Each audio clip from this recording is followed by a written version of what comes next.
자, 오늘은 레위기 9장 1절에서 24절이고요. 제사장 위임식의 두 번째 장면을 한번 보려고 합니다. 지난주에도 말씀드린 것 같이 레위기 8장과 9장은 갑자기 뜬금없이 제사장의 위임식이 등장하고 있습니다. 보통 우리가 레위기 그러면 법이라고 율법이라고 생각하기 쉬운데 이제 그것도 제사법 다음에 바로 뜬금없이 이제 제사장 위임식 장면이 두 장에 걸쳐서 길게 설명되고 있습니다. 오늘 9장은 특별히 이제 8장에서 제사장이 위임이 되고 난 다음에, 그러니까 이제 제사장이 되었어요. 그 결과로서 제사장이 첫 번째 제사를 드리는 장면이다. 이렇게 이제 말씀드릴 수 있죠. 그래서 아론의 첫 제사의 모습이 어떠했는가, 요걸 좀 우리가 살펴볼 필요가 있고, 또 특히 왜 우리가 이제 아론의 그 첫 제사를 살펴보냐, 그 의미가 도대체 뭘까? 이제 기본적으로 이렇게 길게 설명하고 의식을 설명하는 데는 의미가 담겨져 있기 때문에 그 의미를 우리가 묵상하는 거죠. 오늘은 이제 내용을 바꿔서요, 먼저 제가 정리를 하고 이제 내용을 보는 게 더 좋을 것 같습니다. 그 의미를 간략하게 먼저 말씀을 드리고 그 다음에 같이 보는 게 훨씬 더 묵상하기 쉬울 것 같아서 제가 이제 의미를 먼저 정리를 해봤습니다. 첫 번째, 아론의 첫 제사의 의미는 뭐냐 하면요, 이 제사를 보니까요, 속죄제, 번제, 화목제, 소제, 속건제를 제외하고 나머지 4대 제사를 여기서 다 합니다. 그러니까 아론의 첫 제사는 5대 제사 가운데 4개의 제사를 다 직접 경험한다, 이렇게 정의를 해볼 수 있고요. 또 이제 그 제물의 상황에서 보면 소, 염소, 양 이렇게, 그다음에 곡식 제사까지, 그 제물에 해당되는 것, 이제 새 비둘기로 이거 드리는 거, 그거를 제외하고 나머지 동물 제사들 다 경험하는 제사가 바로 아론의 첫 번째 제사였다, 이렇게 한번 우리가 정리해 볼 수 있습니다. 그러니까 첫 번째 제사부터 모든 제사를 다 경험하는 그런 의미가 하나 형식적으로 있다고 이제 볼 수 있고요. 두 번째는 아론의 첫 제사는 여호와의 공식적인 승인을 통해서 이스라엘 제사장 제도의 시작을 선포하는 그런 장면이었다라고 의미를 부각할 수 있습니다. 이제 나중에 잠깐 또 살펴보시겠습니다만, 맨 마지막에 이 제사를 하나님이 직접 승인하시는 장면이 있죠. 표현이 이렇게 되어 있습니다. 여호와로부터 불이 나와 번제물을 태웠다라는 말이 이제 후반부에, 9장 후반부에 등장하고 있는 것을 우리가 볼 수 있습니다. 근데 여호와로부터, 여호와가 어디 계시길래? 성소로부터 불이 나온 거죠. 성소로부터 불이 나와서 번제단에 있는 번제물을 태운 것이다, 이렇게 볼 수 있습니다. 그래서 그런 모습들을 백성들이 보게 하셔요. 그럼으로써 아론의 이 첫 제사를 승인하고, 아론의 첫 제사가 승인되었다는 것은 이제부터 아론이 이 제사를 주관한다라는 하늘의 공식적인 승인을 보여주는 것이다, 이렇게 말씀드릴 수 있습니다. 세 번째 의미는요, 아론이 제사를 마치고 난 다음에 이스라엘 백성들에게 축복하는 장면이 22절에 이제 등장하고 있습니다. 아까도 말씀드렸듯이 금방 두 번째 의미에서 보다시피 이 아론의 제사가 이제 승인이 돼서 효과가 있다는 거죠. 그랬을 때 진정으로 이 효과의 의미가 뭐냐라고 한다면, 죄인과 하나님의 관계가 이 제사의 형식을 통해서 은혜와 축복으로 바뀌는, 그 전환하는 그런 첫 행사가 된다라는 거죠. 그래서 이제 조금 이따 이게 살펴보겠습니다만, 아론의 제사는 이제 예수님의 그 죄사함을 예표하는 성격이 있죠. 그러니까 제사를 드림으로 이스라엘 백성의 죄를 사하는 그런 어떤 시작점이 이제 아론의 제사인데, 아론의 제사가 그런 기능을 갖게 된다라는 것을 공식적으로 선포하는 의미가 이 아론의 첫 제사에 담겨져 있다, 이렇게 말씀드릴 수 있습니다. 자, 그런 이제 세 가지 의미를 가지고 이미 이제 우리가 이제 정리해봤고요. 그걸 가지고 이제 세부 내용을 한번 살펴보도록 하겠습니다. 레위 9장은 좀 이해를 돕기 위해서 제가 생각할 때는 세 부분으로 나눠서 이제 보는 게 좋을 것 같습니다. 그리고 그렇다고 해서 이제 자세하게 살펴볼 필요는 없군요. 왜냐하면 앞에 우리 제사법 같은 내용들을 다 봤기 때문에 특별한 부분, 이제 앞에 있는 제사법과의 어떤 독특한 부분만 비교해 보면 좋은 묵상을 해볼 수 있을 것 같습니다. 먼저 1절에서 7절은 모세가 하나님의 명령을 받아서 아론에게 제사를 명령하는 장면이죠. 아론의 첫 제사를 모세가 명령하는 장면이고요. 8절에서 21절은 그 명령을 그대로 이제 수행하는 장면이 이제 묘사되어 있습니다. 그 다음에 이제 마지막 22절에서 24절은 그 제사에 대해서 하나님이 응답하심으로 이제 그 제사를 수용하신다는 내용이 짧게 이제 기록이 되어 있습니다. 이제 중요 부분만 한번 살펴보겠습니다. 먼저 첫 번째 단락 1절에서 7절까지의 말씀입니다. 근데 우리가 늘 구약 성경 읽으면서 이제 느끼는 것은 뭐냐면 제일 첫 번째가 많은 정보가 담겨 있고 많이 중요한 걸 많이 느꼈습니다. 그죠? 이게 제가 생각할 때 구약 성경만큼은 두갈식이 아닌가. 정보 제일 처음에 이렇게 요약하고 정보들을 많이 담고 있는 게 첫 번째 부분이 아닌가 생각이 됩니다. 1절입니다. 제가 읽겠습니다. 여기에 무슨 정보들이 있나 한번 눈으로 살펴보시기 바랍니다. 여덟째 날에 모세가 아론과 그의 아들들과 이스라엘 장로들을 불러다가 이렇게 되어 있습니다.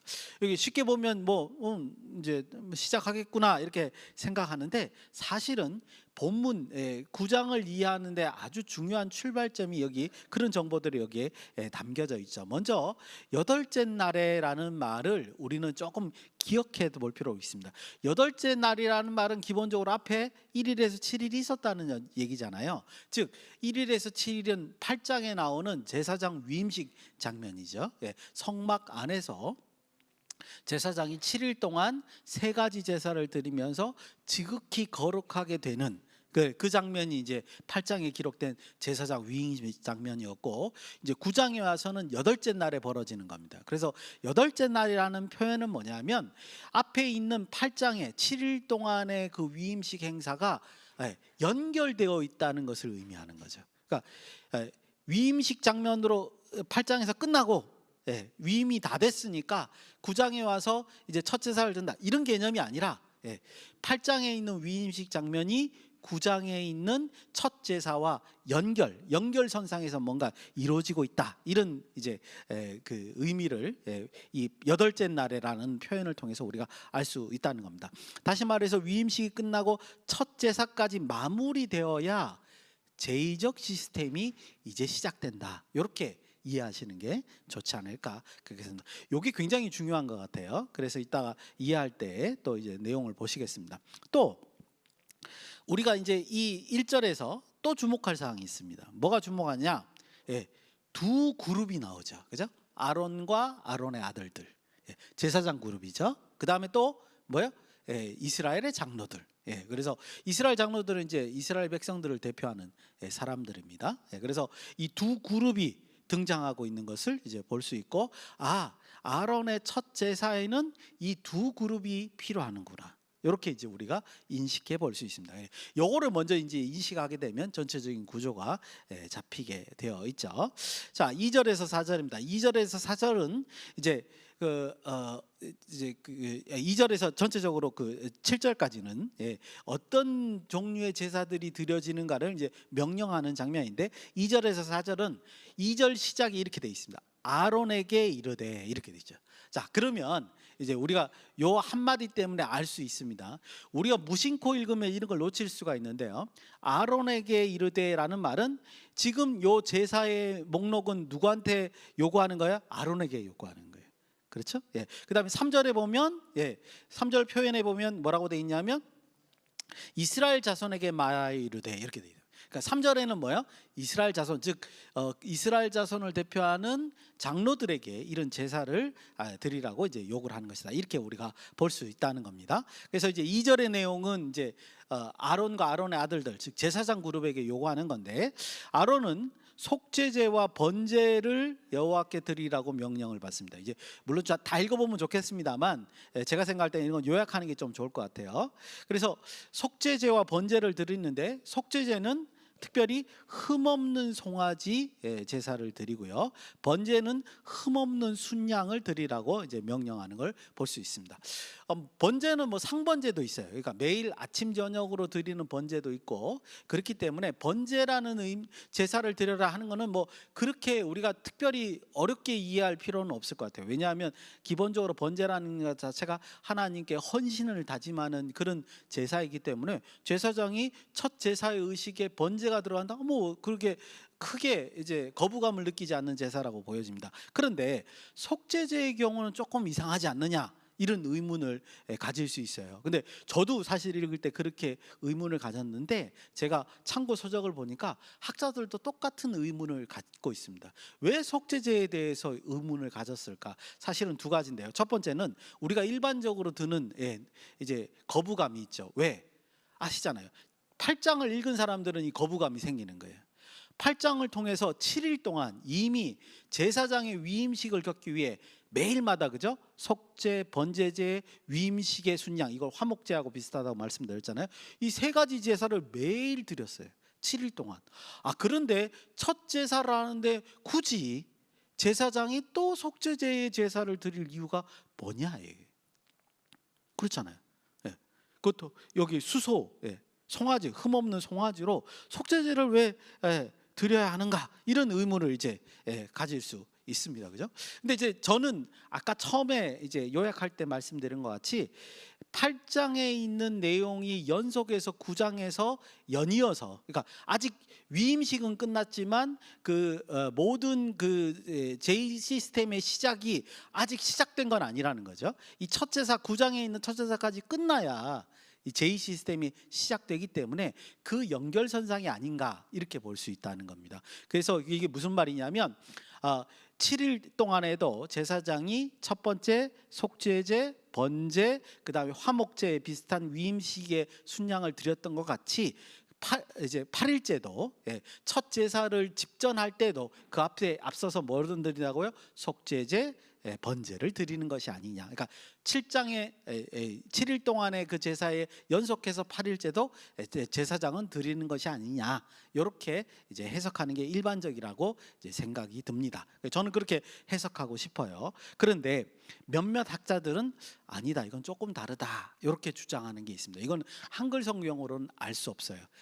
히브리어로 보니까 학자들이 그런 걸 주장을 합니다. 히브리어로 보면요, 우리 한글 성경에는 이제 뭐라고 표현되어 있냐면 속죄제를 위하여 흠없는 송아지라고 표현이 돼 있어요. 굉장히 송아지를 굉장히 길게 표현해 놨거든요. 근데 히브리어로 보니까 왜 이렇게 길게 표현해 놨는 걸 이해가 돼요. 히브리어에 뭐냐면 이렇게 이제 표현되어 있습니다.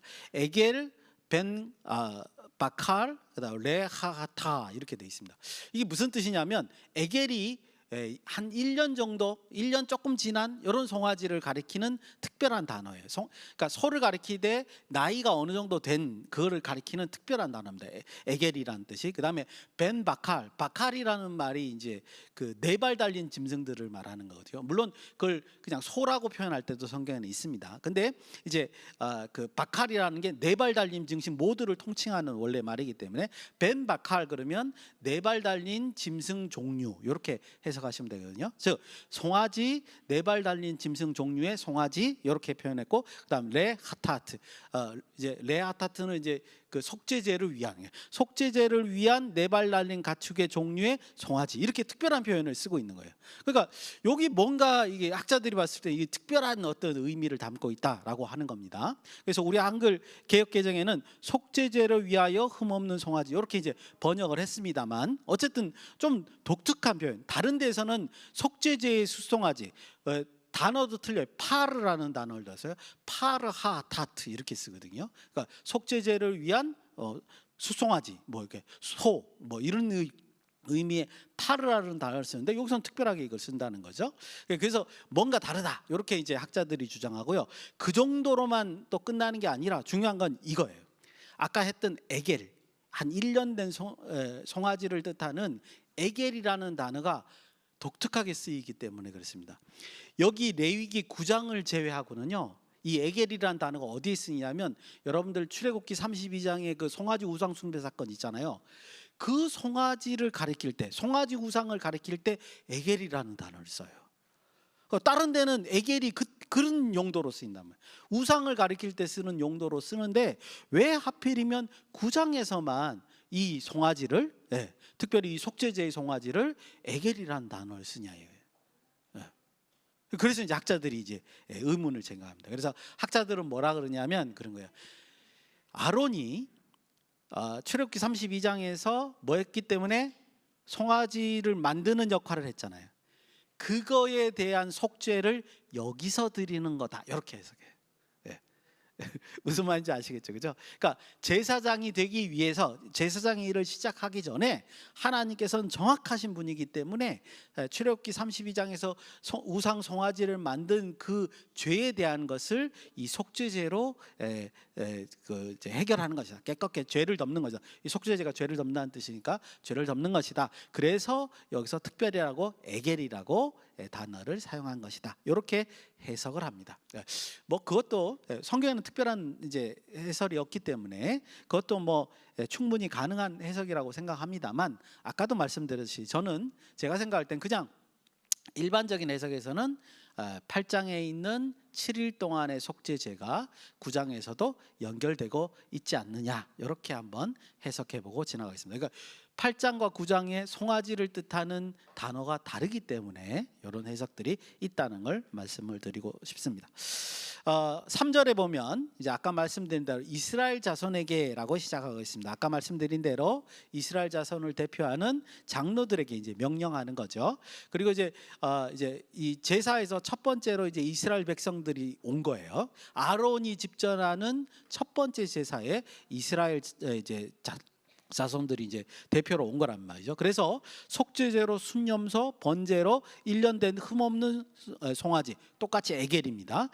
왜냐하면 그 이제 32장에 출애굽기 32장에 송아지 우상 숭배 사건에 참여한 것도 이스라엘 백성들이 참여했기 때문에 에겔이라는 단어를 또 쓰고요. 그 다음에 어린 양, 이걸 번제로 드리고, 화목제로 수수와 순양 이렇게 드리게 됐고, 그 다음에 소제로 기름 섞인 소제물을 드리도록 이렇게 명령을 하고 있습니다.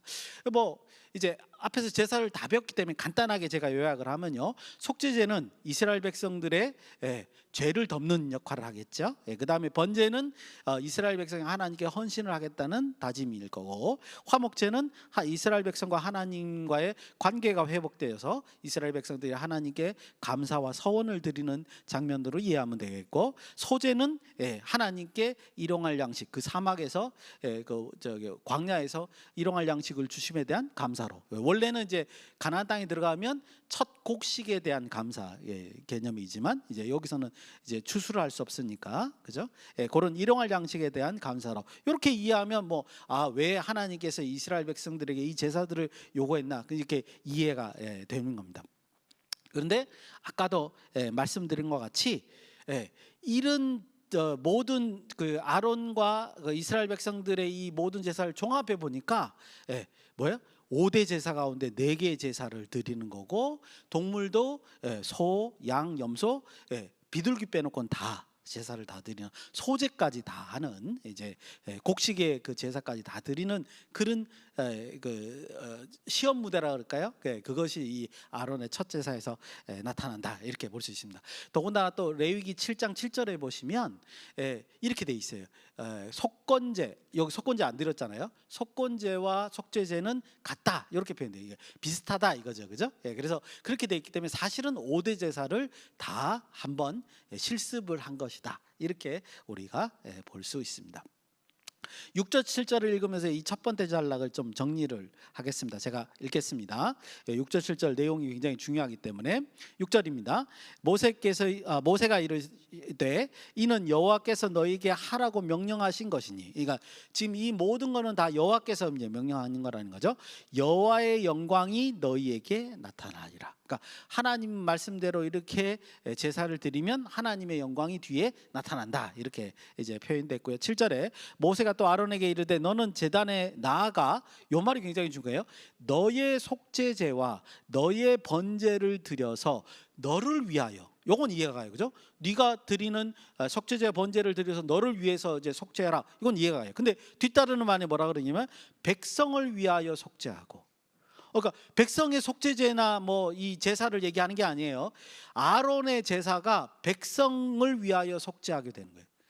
다시 말씀드리면 아론이 속죄제와 번제를 드리게 되면 아론을 위해서도 백성들을 위해서도 속죄하게 된다, 이런 뜻입니다는 거죠. 뒤에 이제 백성은 따로 나옵니다. 또 백성의 예물을 드려서 그들을 위하여 속죄하되, 백성들이 드리는 예물은 뒤에 따로 나온다는 거죠. 여호와의 명령대로 하라, 이렇게 이제 6절 7절에 이제 명시되고 있는 것을 볼 수 있습니다. 그러니까 아까 말씀드린 대로 똑같은 의문, 학자들이 갖는 의문이 그거란 거죠. 왜 8일째 또 아론이 속죄제를 굳이 드려야 되느냐, 그죠? 저는 이제 아까 전에 말한 대로 그 7일째 연장성산에서 똑같이 속죄제 번제를 드리는 것이다, 이렇게도 봤는데, 원문 여기 성경 6절에서 7절 사이에 있는 내용은 또 하나의 이유를 보여주고 있다는 거죠. 이 속죄제는 아론과 백성들을 위한 죄 덮음, 속죄의 역할을 한다는 겁니다. 그러니까 아론의 여기서 8일째 드리는 이 속죄제의 역할은 또 하나가 있다는 거예요. 그게 뭐냐?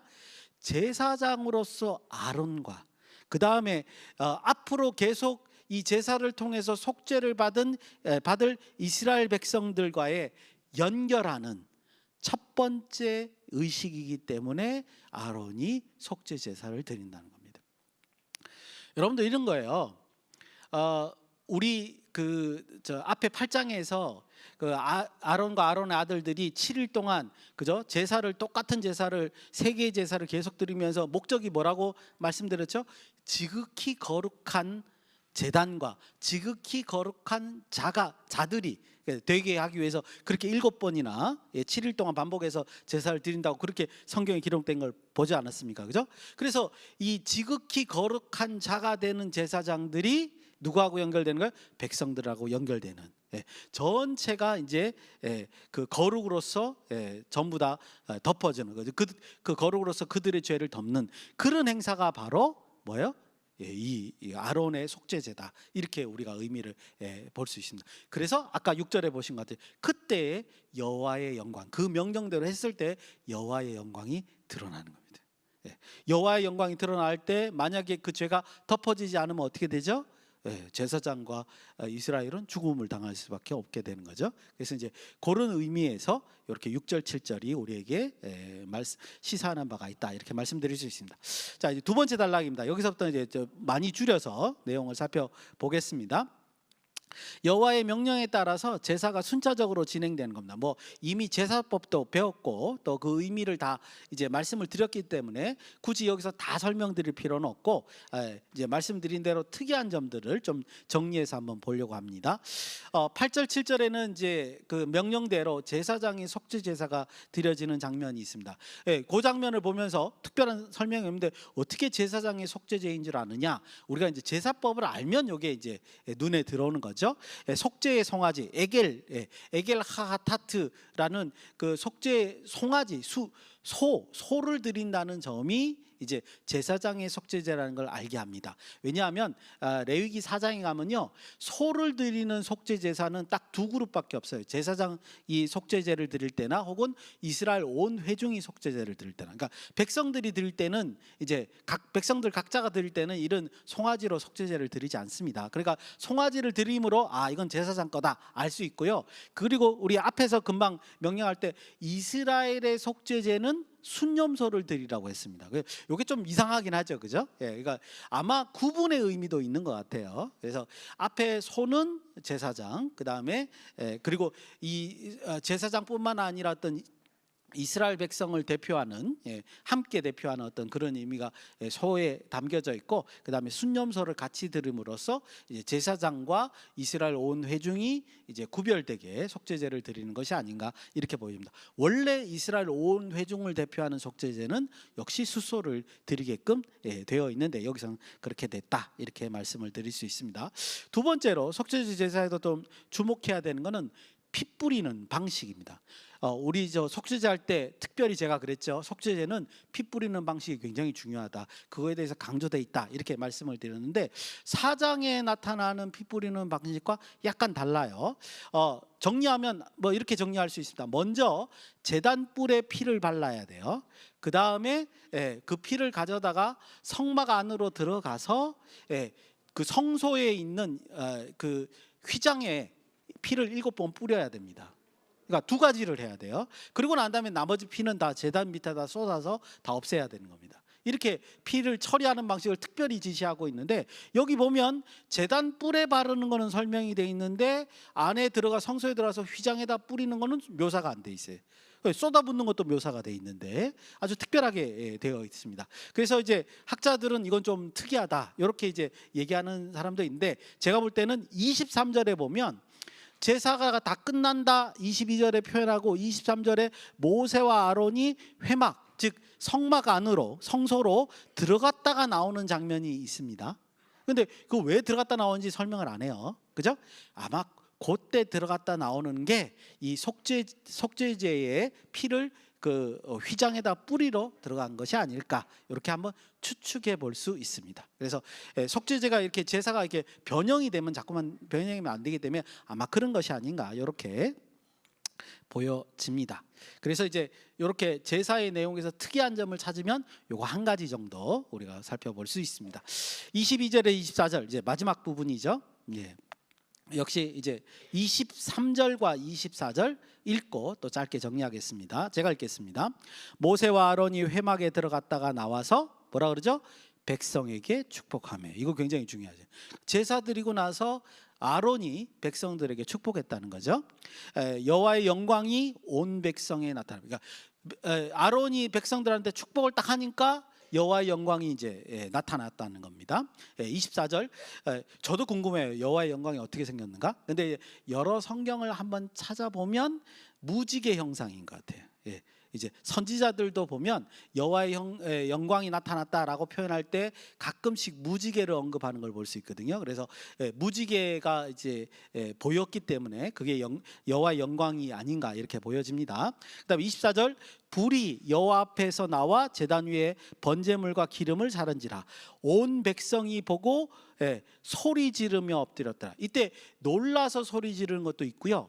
소리 지르다라는 뜻의 히브리 단어의 의미는 기뻐서 소리치는 겁니다. 요거는 그래서 기쁜 의미로 소리 지르며 환영하고 여호와께 경배해서 엎드리는 모습이 등장하고 있는 것을 볼 수 있습니다. 그래서 이제 여기서 중요한 거는 아론이 축복했다는 점, 그 다음에 여호와의 영광이 나타났다는 점, 그 다음에 하나님께서 불을 보내서 번제물을 태웠다는 점, 이런 아주 특별한 현상들이 지금 여기에 벌어지고 있는 겁니다. 그래서 먼저 살펴볼 거는 23절 후반절에 여호와의 영광이 온 백성에 나타난다, 24절에 불이 여호와 앞에 나와 번제물을 태웠다, 요 의미를 먼저 살펴봐야 될 것 같아요. 기본적으로는요, 아까 이제 우리 서두에 정리한 것처럼 아론의 제사를 하나님께서 수용하셨다는 거죠. 아론의 제사를 받아들였다, 용납하셨다, 그것을 인정하셨다, 이런 말이 되는 거고요. 그래서 이 사건은 이스라엘의 제사장 제도가 시작되는 것을 선포하는 겁니다. 그러니까 이 첫 제사가 곧 제사장 제도의 시작을 알리는 것이고요. 그리고 당연히 그렇기 때문에 아론과 그의 아들들은 이제 제사장으로서 완전히 위임을 받았다, 이렇게 우리가 정리해 볼 수 있습니다. 여러분들, 그때 제가 꼭 말씀드리고 싶은 건 이거예요. 아론의 제사장 역할이 무슨 효과를 갖다 주냐 이거예요. 아까도 잠시 말씀드렸지만 예수 그리스도의 보혈을 예표하는 거예요. 즉 죄 없다라고 선언하는 겁니다. 근데 여러분들 조심하십시오. 구약에서마저도 이 제사를 드린다고 해서 죄가 사라지는 거 아닙니다. 그런 뜻이 아니에요. 죄가 사라지는 게 아니라 죄는 죄인인데 그럼에도 불구하고 법적으로 죄가 없다라고 선언을 하는 겁니다. 요즘 말로 하면 뭐냐면 집행유예예요. 집행유예를 가지고 우리가 죄인이 아니라고 얘기하지 않잖아요. 그러니까 죄는 있는데 그 집행을 유예시킨 거예요. 저 멀리로. 그 심판을 유예시킨 거란 말이에요. 우리가 죽을 때 가서 다시 받는 거예요. 그죠? 근데 그것을 예수님의 보혈로 나중에 싹 없애는 거죠. 그런 의미입니다. 제사라는 거. 그래서 여러분들 이 아론의 제사의 효과는 뭐냐? 법정적으로 죄 사함을 받아서 왜 죄 사함을 시키는 거예요? 그들이 하나님 앞에 나아갈 수 있도록 하는 것. 요게 의미예요. 요게 진정한 의미예요. 예. 죄를 아까 말한 대로 코페르 그 속죄제 그 뜻이죠. 덮어버리는 거죠. 덮어서 그들이 하나님 앞에 나아갈 수 있도록 만드는 것. 요게 이제 기본적인 의미라는 걸 여기서 잘 기억하실 수 있으면 좋겠습니다. 두 번째로 또 이 단락에서 주목할 점은 아까 말씀드린 대로 아론의 축복 장면. 도대체 이때 아론이 뭐라고 축복했을까? 제사 끝나고 이스라엘 백성들에게 다행히 성경에 있습니다. 어디 있냐면 민수기 6장에 등장합니다. 민수기 6장 24절에서 26절에 이걸 이제 아로닉 브레싱이라고 이제 보통 표현하죠. 아론의 축도. 우리 축도가 이제 우리가 이제 목사님들 하는 축도는 신약을 바탕으로 한 거고요. 보통 그다음에 이제 구약을 바탕으로 한 축도가 이렇게 있습니다. 제가 한번 읽어드리겠습니다. 아마 들어보신 분들은 들어보셨을 거예요. 여호와는 내게 복을 주시고 너를 지키시기를 원하며 여호와는 그의 얼굴을 내게 비추사 은혜 베푸시기를 원하며 여호와는 그의 얼굴을 내게로 향하여 드사 평강 주시기를 원하노라. 이렇게 표현하는 거죠. 이게 아로닉 축도죠. 그래서 이렇게 축도하시는 경우도 있습니다. 여러분들 근데 축도의 내용이 뭐죠? 제사들을 드리고 나서 축도의 내용이 뭐냐 하면 하나님께서 너에게 복을 주시고 너를 지키시고 은혜를 베푸시고 평강으로 인도하신다라는 내용이에요. 이게 제사의 의미를 대표적으로 축도로서 이렇게 잘 보여준다는 거죠. 한마디로 말하면 이 제사를 드림으로 하나님께서 너희와 함께 동행하신다 이 뜻이란 말이죠. 이게 축복의 내용이라고요. 이게 제사를 드리는 이유고 죄를 덮는 이유라는 거죠. 굳이 이렇게 법정적으로 죄인을 죄 없다라고 선언한 이유가 바로 이것이다. 이렇게 말씀드릴 수 있습니다. 그래서 이제 짧게 묵상을 하면요. 오늘 내용은 아론 제사장으로서 위임받은 아론의 첫 번째 제사를 이제 우리가 봤습니다. 이 제사의 의미는 여러 가지 앞에서도 말씀드렸지만 가장 중요한 것은 뭐냐면 하나님의 은혜를 받을 자로 죄인을 하나님의 은혜를 받을 자로 만들어서 죄를 덮어서 만들어서 하나님 앞에 나아가게 하는 법정적인 죄사함의 첫 시작이다. 이렇게 말씀드릴 수 있습니다. 여러분 그래서요 물론 이 제사가 구약의 제사가 현대의 예배와 동일시될 수는 없습니다만 그래도 하나님을 형식적으로 만난다는 측면에서 이 구약의 제사가 현대의 예배와 비견될 수 있거든요. 그랬을 때 우리가 예배를 드릴 때마다 그리고 예배당에 나와서 예수님의 보혈의 값으로 우리가 죄사함을 받았다고 고백할 때마다 꼭 기억하실 거는 뭐냐 하면 그때부터 뭐예요? 하나님과 동행하고 그 다음에 동행하는 목적은 뭐예요? 왜 이렇게 예수님의 보혈을 덧입어서 우리가 죄를 덮어가지고 하나님을 만나야 돼요? 하나님의 일을 감당하기 위해서라는 사실을 명심하시고 예배 드리심으로써 그런 은혜를 누리시는 저와 여러분이 되시기를 예수님의 이름으로 축원드립니다. 기도하시겠습니다.